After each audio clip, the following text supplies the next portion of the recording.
کائنات والو، ذرا سینے پہ ہاتھ رکھ کے دیکھو کہ یہ کتنا مشکل مرحلہ تھا۔ اس دین کی آبرو کو بچانے کے لیے حضرت امام حسین رضی اللہ تعالیٰ عنہ نے کتنا بڑا قدم اٹھایا۔ آپ کے بہی خواہ، دوست، احباب عبداللہ بن عمر یہ سارے روکتے ہیں۔ عبداللہ بن عباس کہتے ہیں حضرت نہ جائیے، الکوفی لا یوفی، کوفی کبھی وفا نہیں کرتے۔ آپ کے والد کو وہاں شہید کیا گیا، لیکن آپ ایک فرض کو نبھانے جا رہے ہیں۔ میرے غم گسارو، میرے مہربانوں، نہ روکو مجھ کو جانے دو، مجھے نانے کے دی کی ڈوبتی کشتی بچانے دو۔ میں جاتا ہوں کہ دنیا پر وفا کا نام رہ جائے، میں رہوں نہ رہوں پر عظمت اسلام رہ جائے۔ میں نہیں جاتا تو نبی کے گھر کی آن جاتی ہے، میں نہیں جاتا تو نبی کے گھر کی آن جاتی ہے۔ تمہارا دین جاتا ہے، میری غیرت ایمان جاتی ہے۔ حضرت امام حسین یہاں سے چلتے ہیں، ابھی راستے میں ہی پہنچتے ہیں کہ یہ خبر آتی ہے کہ کوفے والوں نے بے وفائی کر دی۔ حضرت مسلم بن عقیل رضی اللہ تعالیٰ عنہ کو شہید کر دیا گیا، نعمان بن بشیر معزول کر دیے گئے، ابن مرجانہ ابن زیاد وہاں متعین کر دیا گیا جو سخت گیر شخص تھا، اور اس نے لوگوں کو ڈرایا، دھمکایا، اور کوفے کے لوگوں کے دل بدل گئے اور وہ بیتیں توڑنے لگے۔ وہ منظر مسجد کوفہ کا کتنا دلگداز تھا۔ جب امام نماز کے لیے کھڑے ہوئے تو 40,000 لوگ آپ کے پیچھے تھا۔ جب سلام پھیرا اور امام نے دیکھا کہ پیچھے لوگ نہیں ہیں، پھر لوگوں نے اپنے دروازے بھی بند کر لیے۔ رات کی تنہائیاں ہیں اور حضرت مسلم بن عقیل کو کوئی پناہ دینے والا نہیں ہے۔ لوگوں نے دروازے بند کر لیے کہ کہیں ہمارے گھر میں نہ آ جائیں اور ہم مشقت اور حکومتی تشدد کا شکار نہ ہوں۔ کتنا دردناک لمحہ ہے حضرت مسلم بن عقیل رضی اللہ تعالیٰ عنہ پہ، اور پھر حضرت مسلم بن عقیل بے دردی سے شہید کر دیے جاتے ہیں۔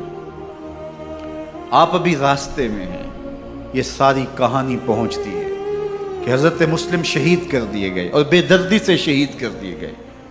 وہ جنہوں نے خط لکھے تھے کہ ہم آپ کے ساتھ ہیں اور ہم منتظر ہیں، چشم برا ہیں، آپ کے قدموں کی چاپ سننے کے لیے بےتاب ہیں، آج انہوں نے بیتیں توڑ دی۔ 40,000 کوفی منحرف ہو گئے۔ مسجد کوفہ کا وہ منظر کس قدر روح کو تڑپا دینے والا تھا۔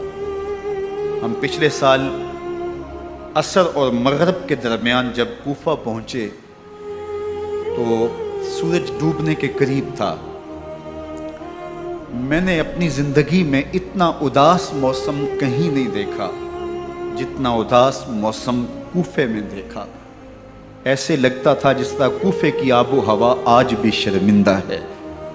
جو مسلم بن عقیل اور خاندان نبوت کے ساتھ اہل کوفہ نے کیا، حضرت امام حسین رضی اللہ تعالیٰ عنہ کو ان کے بہی خواہوں نے، اعزاء نے، اقربا نے، دوستوں نے، آوان و انصار نے، ساتھیوں نے کہا کہ حضرت حالات یکسر تبدیل ہو گئے، اب ہمیں مراجعت کر جانی چاہیے، واپس پلٹ جانا چاہیے۔ تو حضرت امام حسین کافی سوچ بچار میں رہے۔ پھر اس کے بعد آپ نے فیصلہ کیا کہ ہم آگے بڑھیں گے۔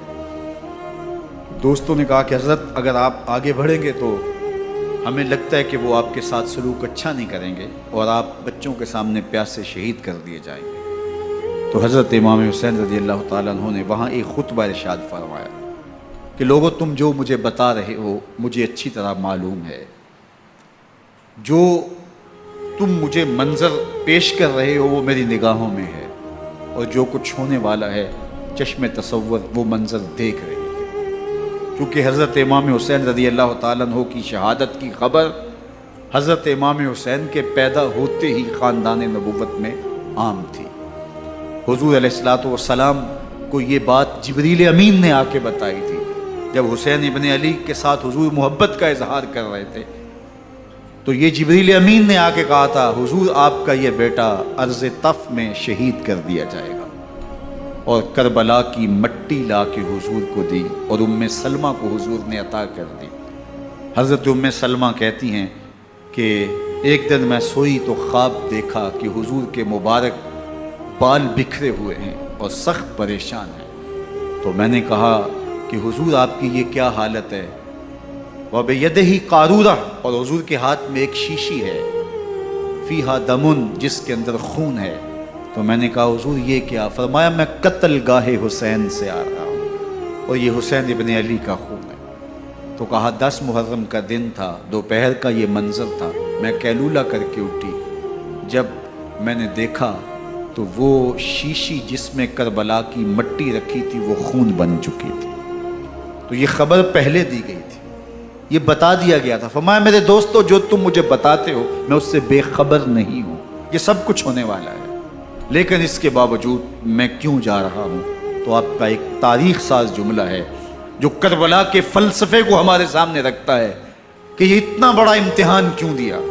حضرت امام حسین رضی اللہ تعالیٰ عنہ نے فرمایا وَلَكُمْ فِيَّ أُسْوَةٌ، میں اس لیے جا رہا ہوں قیامت تک ظلم، جبر اور ناانصافی کے خلاف کھڑے ہونے والوں کے لیے کوئی نمونہ تو ہو۔ میری زندگی قیامت تک ظلم، جبر اور استحصالی نظام کے خلاف کھڑے ہونے والوں کے لیے نمونہ ہے۔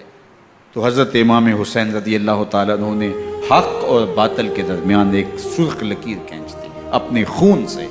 اب حق اور باطل کا امتیاز کرنا مشکل نہیں ہے، کوئی باطل پہ اڑا رہے تو الگ بات ہے، لیکن امتیاز کرنا مشکل نہیں ہے۔ حدود بالکل واضح کر دی۔ اقبال نے یہاں کتنی خوبصورتی کے ساتھ اس مضمون کو نبھایا۔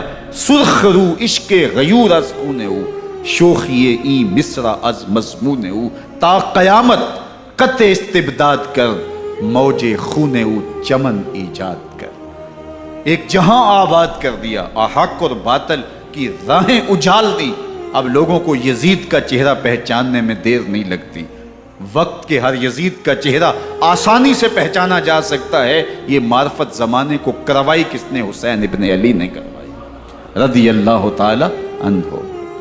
تو حضرت امام حسین نے فرمایا کہ جو میرے ساتھ ہونے والا ہے میں اچھی طرح جانتا ہوں، لیکن میں اس کے باوجود آگے بڑھوں گا۔ پھر بڑھے اور کربلا میں جا کے خیمہ زن ہو گئے۔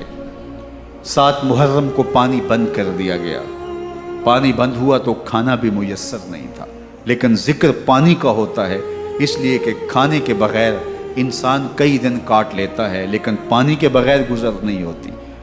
تو فرات کی نہر سامنے اپنی موجوں کے ساتھ چمک رہی ہے، لیکن ایک قطرہ آب بھی آل رسول کو نہیں دیا جا رہا۔ کائنات کے اندر ایسے انوکھے امتحان بھی ہوتے ہیں۔ وارث ہوں ساقی کوثر کے، مالک ہوں حوض کوثر کے، اور بیٹے ہوں ساقی کوثر کے، اور آج ایک بوند پانی کی بھی میسر نہ ہو۔ صبر کا امتحان ہے، عزیمت کا امتحان ہے۔ حضرت امام حسین رضی اللہ تعالیٰ عنہ خیمہ زن ہو گئے۔ 3 دن تک پانی بند رہتا ہے۔ 9 محرم کو رات کی تنہائی میں حملہ آور ہونا چاہتے ہیں، لیکن آپ نے کہا کہ ہمیں اللہ کے حضور عبادت اور ذکر کے لیے وقت دیا جائے۔ ساری رات ذکر میں گزرتی ہے، عبادات میں گزرتی ہے۔ رات کے اندھیرے میں آپ چراغ بجھا دیتے ہیں۔ آوان و انصار کو کہتے ہیں کہ ان کی دشمنی میرے ساتھ ہے، انہیں میرا خون چاہیے۔ اگر تم رات کی تاریکی میں نکل جاؤ تو میں تم سے کوئی مواخذہ نہیں کروں گا، اور یہ بھی تمہارا پیچھا نہیں کریں گے، اس لیے کہ ان کا مطلوب تم نہیں ہو، ان کا مطلوب میں ہوں۔ جب چراغ جلایا تو کوئی بھی نہیں گیا۔ مسلم بن نوسجہ کھڑے ہو کے کہتے ہیں حضرت اگر ہمارے بدن کو 70 بار کاٹا جائے اور جلایا جائے اور ہواؤں میں اڑا دیا جائے پھر بھی آپ کا ساتھ نہیں چھوڑیں گے۔ 70 سال کے بوڑھے ہیں حبیب بن مظاہر، کہتے ہیں حضرت آپ کو چھوڑ کے جائیں کہاں، آپ کو چھوڑ کے جائیں کہاں؟ کوئی ساتھ چھوڑنے کے لیے تیار نہیں ہے۔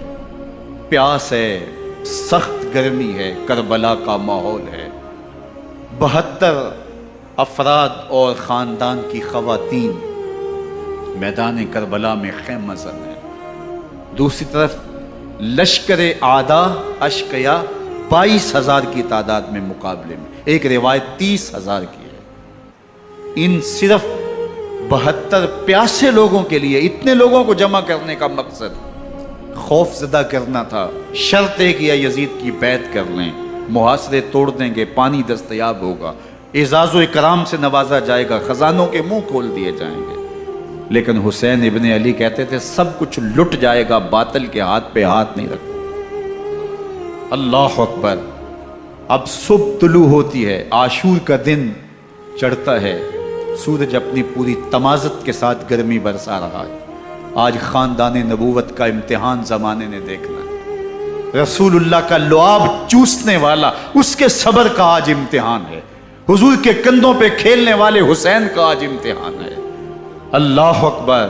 حسین ابن علی تمام حجت کرتے ہیں، میں نے تمہارا کچھ نہیں بگاڑا، میں نے کسی کا خون نہیں کیا، میں نے کوئی زیادتی نہیں کی، تم کیوں میرے قتل کے در پہ ہو؟ تم جانتے نہیں میں کون ہوں؟ میں تمہارے نبی کا نواسا ہوں، رسول اللہ صلی اللہ علیہ وآلہ وسلم کے کندھوں پہ کھیلتا رہا ہوں، حضور کا لعاب چوستا رہا ہوں، اور میں بوسہ گاہ رسول صلی اللہ علیہ وآلہ وسلم ہوں۔ لیکن ان اشقیاء کے دل پر کوئی چیز اثر انداز نہیں ہوتی۔ ایک ہور ہے، اللہ اس کے دل میں نرمی ڈالتا ہے۔ پہلے تو امام حسین کو گھیر کے لے کر کے آتا ہے، لیکن بعد میں وہ قافلہ یزید سے قافلہ حسین کی طرف آ جاتا ہے۔ امام حسین فرماتے ہیں تو دنیا میں بھی ہور ہے، آخرت میں بھی ہور ہے، آزادی مل جاتی ہے۔ باقی 22,000 کا لشکر جرار امام حسین کے قتل کے در پائے۔ پھر تاریخ نے خاندان نبوت کا وہ انوکھا امتحان دیکھا۔ حضرت امام حسین کے بچے، بالخصوص خواتین، پیاس کی شدت میں حلق خشک ہیں۔ حضرت سکینہ تڑپ کے اپنے باپ سے کہتی ہیں کہ مجھے 6 ماہ کے علی اصغر کی پیاس نہیں دیکھی جا رہی۔ بچے کو ہاتھوں پہ اٹھاتے ہیں اور نہر فرات کے کنارے پہنچ کے فرماتے ہیں اشقیاء سے مخاطب ہو کے، تمہارا معاملہ میرے ساتھ ہے، اس 6 ماہ کے بچے نے تمہارا کچھ نہیں بگاڑا، اور چلو بھر کے اس کا حلق سیراب کرنا چاہتے ہیں۔ ایک 2 شاخہ تیر آتا ہے جو حضرت علی اصغر کے گلے کو چیر دیتا ہے۔ راوی لکھتے ہیں کہ وہ عام تیر نہیں تھا، جانوروں کو شکار کرنے کے لیے جو بڑے تیر ہوتے ہیں وہ 2 شاخہ تیر تھا۔ وہ گردن کو کاٹ دیتا ہے، خون بہنے لگتا ہے، گردن لٹک جاتی۔ حضرت امام حسین وہ بہتا ہوا خون اپنے چلو میں لیتے ہیں اور آسمان کی طرف اچھال کے کہتے ہیں مالک حسین کی یہ قربانی بھی قبول۔ یہ تماشا لبے بام نہیں ہے، بچہ بیمار ہو، ڈاکٹر جواب دے دیں، ماں باپ کے ہاتھ پھول جاتے ہیں، زندگی کی سانسیں ابھی چل رہی ہوتی ہیں، لیکن ڈاکٹر کہے کہ یہ میرے بس کا روگ نہیں ہے، کہیں اور لے جاؤ، تو زندگی کا لف و نشر غیر مرتب ہو جاتا ہے۔ میں سلام پیش نہ کروں حسین ابن علی کو، 6 ماہ کا علی اصغر ہاتھوں میں دم توڑتا ہے، گردن لٹک جاتی ہے، خون بہہ رہا ہے۔ اب خیموں کی طرف بڑھ رہے ہیں، لیکن زبان پہ شکایت نہیں ہے، کہتے ہیں مالک حسین کی یہ قربانی قبول کر لے۔ اب خیموں کی طرف آنا، شہر بانو، ام رباب، سیدہ زینب، حضرت سکینہ سلام اللہ علیہا کا سامنا کوئی آسان کام نہیں تھا، لیکن حسین ابن علی آتے ہیں، شہزادے کو یہاں خیموں کے قریب رکھ کے کہتے ہیں کہ یہ حوض کوثر سے سیراب ہو گیا ہے۔ اللہ اکبر۔ کوہرام مچ جاتا ہے خیموں کے اندر، کیا منظر ہوگا، اور ان کو کن الفاظ کے پیرائے میں ڈھال کر کے ان کیفیات کو بیان کیا جا سکتا ہے جو اہل بیت کے خیموں کے اندر علی اصغر کی شہادت کے بعد کا منظر رقم ہو رہا ہوگا۔ اللہ اکبر۔ ادھر اشقیاء آوازیں دے رہے ہیں، مبارزت کے لیے پکار رہے ہیں۔ زمانے نے پھر وہ منظر بھی دیکھا کہ جوان بیٹے کو 18 سال کی کمائی حضرت امام حسین میدان عمل میں بھیج رہے ہیں۔ وہ علی اکبر جو حسین کا نور نظر ہے، آنکھوں کا قرار ہے، دل کی تسکین ہے۔ اور پھر حضرت علی اکبر جب گھوڑے کی زین سے فرش زمین پہ گرتے ہیں تو باپ کو آواز دیتے ہیں، اور حضرت امام حسین جو ہے وہ آگے جا کے بیٹے کی لاش اٹھاتے ہیں۔ اللہ اکبر۔ 18 سال کے بیٹے کی لاش کو کندھوں پہ اٹھا کے خیموں تک لاتے ہیں اور ہاتھ پھیلا کے کہتے ہیں مالک حسین کی یہ قربانی بھی قبول۔ کبھی قاسم بن حسن کی لاش اٹھا کے لاتے ہیں، کبھی اون و محمد کی لاشیں اٹھا کے لاتے ہیں، بتیجوں کی، بھانجوں کی، بھائی عباس کے کٹے ہوئے بازو اور زخموں سے چھدا ہوا لاشا، کیا کیا قیامتیں تھیں جو اس کربلا کے ایک میدان کے اندر نہیں توڑی گئیں۔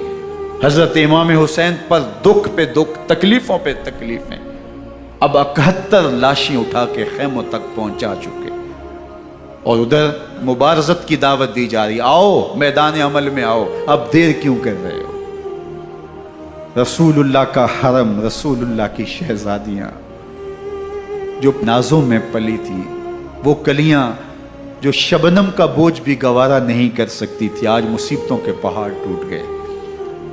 حضرت امام حسین کبھی شہربانوں کو، کبھی ام رباب کو دلاسا دیتے ہیں، کبھی حضرت زینب کو کہتے ہیں۔ حضرت زینب کربلا کے اس میدان کے اندر بڑے حوصلے کے ساتھ اپنے بھائی کے ساتھ کھڑی رہی، اپنے 2 بیٹے راہ خدا میں پیش کیے، ان کی لاشیں وصول کی، لیکن زینب جس جرأت کے ساتھ، جس پامردی کے ساتھ اس سارے منظر کو حوصلے کے ساتھ سہتی رہی، وہ یقیناً حوصلہ سیدہ زینب سلام اللہ علیہا کا ہی ہے۔ لیکن یہ وہ منظر تھا کہ زینب کا دل بھی ڈول گیا جب حسین ابن علی گھوڑے پہ بیٹھنے لگے، اور ان کو گھوڑے میں بٹھانے والا کوئی نہیں تھا، اور جو بھی سوار جاتا پھر واپس اس کی لاش ہی آتی اور حسین ابن علی لے کے آتے۔ آج حسین ابن علی جا رہے ہیں، زندگی کا سارا سرمایہ لٹ رہا ہے، حضرت زینب سلام اللہ علیہا سنبھل نہیں رہی۔ حضرت امام رضی اللہ تعالیٰ عنہ اٹھے اور آپ نے حضرت زینب کو صبر کی تلقین کی اور کہا کہ صبر ہی بہترین ذریعہ ہے اور اللہ کی قربت کا ایک بہترین سبب ہے، اور ان کو صبر کی تلقین کرتے ہوئے فرمایا کہ میرے بعد تم نے اس ذمہ داری کو سنبھالنا ہے، اور ان مخدرات اسلام کی، ان شہزادیوں کے پردے کی تم نے حفاظت کرنی ہے۔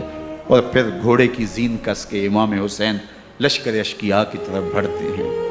اب خیموں سے سسکیوں کی آواز آ رہی ہے، ان کا سردار، ان کا تاجدار آج سب کو چھوڑ کے کربلا کے میدان کی طرف بڑھ رہا ہے۔ جرم کیا کیا، قصور کیا کیا، اس نے کیا زیادتی کی کہ آج نیزوں اور انیوں کے مقابلے میں 22,000 کا لشکر حضرت امام حسین پہ ٹوٹ پڑتا ہے۔ آپ پھر اتمام حجت کرتے ہیں، میں نے کسی کو قتل نہیں کیا، خون ناحق نہیں بہایا، میرے خون کے درپے کیوں ہو، اپنی آخرت کیوں برباد کرتے ہو؟ تم جانتے نہیں میں کون ہوں، میں تمہارے نبی کا نواسا ہوں۔ لیکن ابن زیاد کہتا ہے مقابلے میں آؤ۔ پھر حضرت امام حسین رضی اللہ تعالیٰ عنہ مقابلے میں آتے ہیں، اور جب گھوڑے کو ایڑ لگا کے دشمن اشقیاء پہ ٹوٹتے ہیں تو پھر ایسا منظر ہوتا ہے کہ وہ بھیڑ بکریوں کی طرح آگے بھاگتے ہیں۔ 71 زخم کلیجے پہ لیے شجاعت کا یہ پیکر جب میدان میں آتا ہے، آواز آتی، یہ کون ذی وقار ہے، بلا کا شاہ سوار ہے، لباس ہے پھٹا ہوا، غبار سے اٹا ہوا، تمام جسم نازنی چدا ہوا کٹا ہوا، یہ نبی کا نور عین ہے، یہ بالیقین یہ حسین ابن علی ہے رضی اللہ تعالیٰ عنہ۔ پھر چاند بادلوں میں گھر جاتا ہے، شامی غنڈے تیر برساتے ہیں، تلواروں سے آپ کے بدن پر ضربیں لگاتے ہیں اور نیزوں سے آپ کے بدن کو پرو دیتے ہیں۔ جب آپ کا پیراہن بعد میں اتارا گیا تو آپ کے پیراہن میں 122 سوراخ تیروں کے تھے، 33 زخم تلواروں کے اور 34 گھاؤ نیزوں کے تھے۔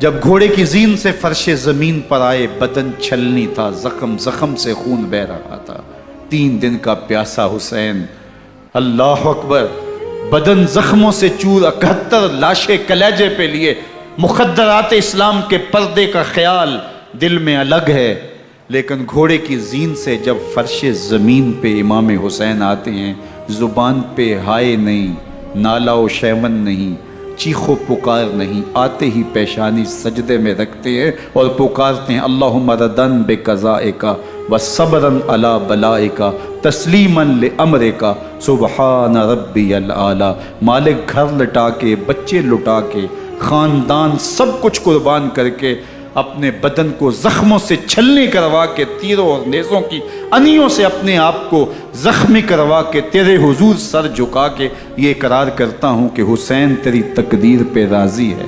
مالک تو بھی بتا، تو بھی حسین پہ راضی ہوا ہے کہ نہیں ہوا؟ آواز آ رہی ہے اس پیاسے پر علی شیر خدا کو ناز ہے، اس نواسے پر محمد مصطفیٰ کو ناز ہے۔ اوروں نے بھی سجدے کیے پر اس کا عجب انداز ہے، اس نے وہ سجدہ کیا جس پر خدا کو ناز ہے۔ حسین ابن علی رضی اللہ تعالیٰ عنہ کا سر انور دستے قاتل نے تب کاٹا جب وہ سجدے میں جھکا ہوا تھا۔ یزید نے کہا میں بیعت لوں گا، امام حسین نے کہا کبھی بھی نہیں دوں گا، یہ سر کٹ سکتا ہے جھک نہیں سکتا۔ سر کاٹ کے نیزے کی نوک پہ چڑھا دیا گیا، اور یہ اس بات کا اعلان تھا کہ ہم جیت گئے اور حسینی ہار گئے، اور لشکر یزید میں غوغا مچ گیا، نقارے بجنے لگے کہ ہم جیت گئے، دیکھو امام حسین شہید کر دیے گئے، اور سر کاٹ کے نیزے کی نوک پہ چڑھایا گیا۔ لیکن لشکر یزید سے ہی آواز آئی یہ کیسا سر ہے جو کٹ کے بھی سر بلندی ہے، کٹ گیا ہے پھر بھی اونچا ہے۔ اللہ اکبر، یہ سر سجدے میں کٹا ہے، رب کے حضور عبادت کی حالت میں کٹا ہے۔ حسین آج بھی سجدے میں ہے، اللہ اکبر، حسین آج بھی سجدے میں ہے، بلکہ کٹے ہوئے سر کا رخ زمین کی جانب تھا اور کٹی گردن آسمان کی طرف، یوں نیزے پہ پرویا گیا۔ اللہ اکبر، ایک شاعر نے نقشہ کھینچا، بآنکھ سر نیزے پہ اور سوئے زمیں ہے روح، یعنی سجدہ ثانی کی ہے آرزو۔ رکعت کے 2 سجدے ہوتے ہیں، ابھی ایک سجدہ ہوا تھا کہ دستے قاتل نے سر کاٹ دیا، کہا حسین کی پیشانی میں دوسرے سجدے کی تمنا مچل رہی۔ یہ تھا حسین ابن علی کا سجدہ، ساری زندگی رب کے حضور سجدہ قضا نہیں ہونے دیا۔ آج پانی نہیں ہے، اللہ اکبر، آج تیمم کر لیتے ہیں، آج اپنے خون کو اوڑھ کر کے حسین نے اپنی پیشانی اپنے مالک کے حضور جھکا کر کے عظیمت کی وہ انوکھی داستان رقم کر دی کہ صدیاں گزرنے کے باوجود بھی ان کی یادوں کے چراغ روشن ہیں۔ کائنات والو، ذرا سینے پہ ہاتھ رکھ کے دیکھو کہ یہ کتنا مشکل مرحلہ تھا۔ اس دین کی آبرو کو بچانے کے لیے حضرت امام حسین رضی اللہ تعالیٰ عنہ نے کتنا بڑا قدم اٹھایا۔ آپ کے بہی خواہ، دوست، احباب عبداللہ بن عمر یہ سارے روکتے ہیں، عبداللہ بن عباس کہتے ہیں حضرت نہ جائیے، الکوفی لا یوفی، کوفی کبھی وفا نہیں کرتے، آپ کے والد کو وہاں شہید کیا گیا، لیکن آپ ایک فرض کو نبھانے جا رہے ہیں۔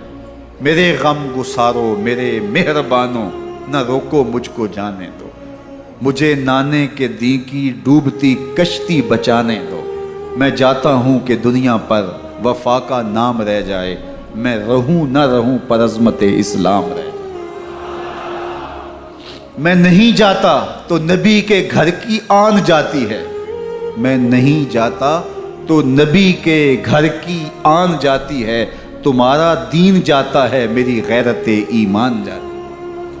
حضرت امام حسین یہاں سے چلتے ہیں، ابھی راستے میں ہی پہنچتے ہیں کہ یہ خبر آتی ہے کہ کوفے والوں نے بے وفائی کر دی، حضرت مسلم بن عقیل رضی اللہ تعالیٰ عنہ کو شہید کر دیا گیا، نعمان بن بشیر معزول کر دیے گئے، ابن مرجانہ ابن زیاد وہاں متعین کر دیا گیا جو سخت گیر شخص تھا، اور اس نے لوگوں کو ڈرایا دھمکایا، اور کوفے کے لوگوں کے دل بدل گئے اور وہ بیتیں توڑنے لگے۔ وہ منظر مسجد کوفہ کا کتنا دل گداز تھا، جب امام نماز کے لیے کھڑے ہوئے تو 40,000 لوگ آپ کے پیچھے تھا۔